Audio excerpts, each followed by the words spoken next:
definitely bobble hat weather, but it's also definitely the perfect weather for testing a bike that's got heated handlebar grips and a massive screen. This is the Ducati Multistrada V2s. These videos only happen because of the support and help from our sponsors. Support the companies that support us. The V2 is the replacement for the Multistrada 950. It's the kind of mid-range Multistrada, not the all-singing, all-dancing V4 one that we've been thrashing around on recently. Actually, I think it represents a really, really good value way to get into a road-going adventure bike. It should be a Suzuki I'm saying that about. It's not often you say good value about Ducatis. And by that I don't mean it's cheap. This one is the kind of top spec. So this is the V2S Travel Edition, which is 15,250 quid. The base V2 is 12.5 grand. But what I mean is for that 15-ish grand, you get a hell of a lot of equipment. You get so much kit on it that when you go and price check this against other bikes, quite often you'll find they don't have.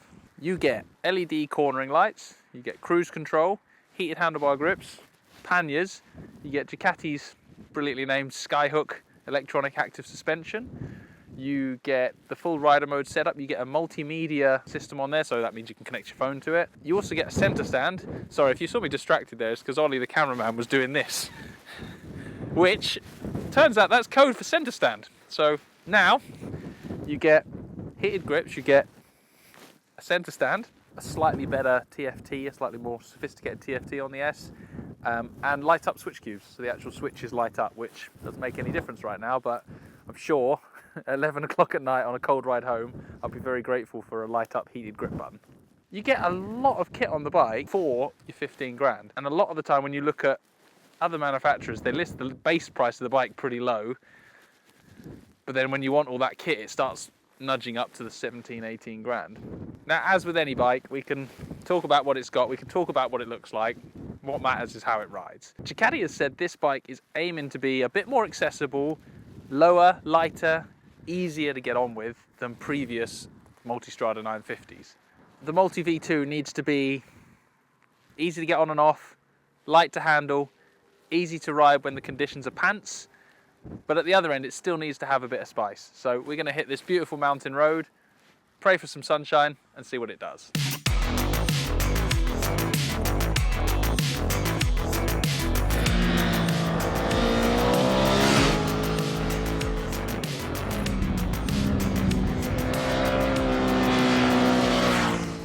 This V2S, let's forget for a minute. Let's just take categories and adventure this and touring that and sports bike this. Let's take all of that completely out of the picture.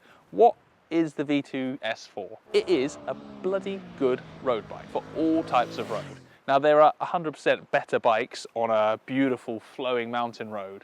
There are definitely better bikes on a tiny, stupid, crisp, bumpy B road. But as a bike that just handles all of those situations in the same day, riding from 8 in the morning till 8 at night, the V2S is really good at that. And it's really easy to ride. It's not a huge horsepower bike. You haven't got that rush and adrenaline of a big engine. But the flip side to that is it feels like you can just get on and give it a good thrashing. It doesn't feel like the bike is kind of trying to take over. You just get on, thrash the pants off it and have a great day riding. I think there's a lot to be said for that. Now that V2 motor, the latest incarnation of it, one of my little criticisms of those engines that the V2 Ducatis now have, they are a great engine, they sound fantastic.